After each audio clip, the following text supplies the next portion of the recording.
So much. The countdown is on for the next launch from American soil. NASA's SpaceX Crew 2 mission will blast off from Kennedy Space Center in less than 24 hours. Exciting stuff. This crew of 4 astronauts will join the Expedition 65 crew for a 6-month science mission. And here with some insight on all of it is Houston native and NASA astronaut Laurel O'Hara, who joins us this morning from Russia, where it's afternoon there, where she trains the crews who head to the ISS. Laurel, thanks for joining us. Good to have you on the show this morning. Good morning, Andy and Lisa. It's great to be here. All right, let's jump right in here. SpaceX and Boeing commercial crew spacecraft both have, 4 seats for NASA missions, one more than a Russian Soyuz. So what does NASA gain by having that additional seat and expanding the space station crew to 7? So we gain a lot from having that extra seat.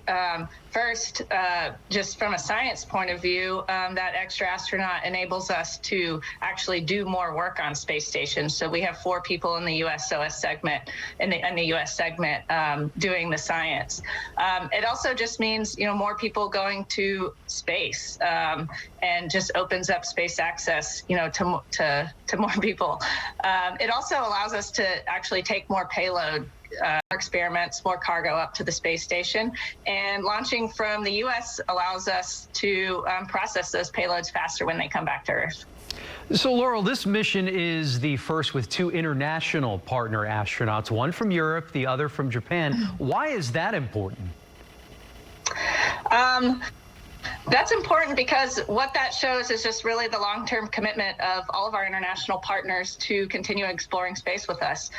We've been operating the space station now for 20 years with 5 partner agencies representing more than 15 countries all over the world.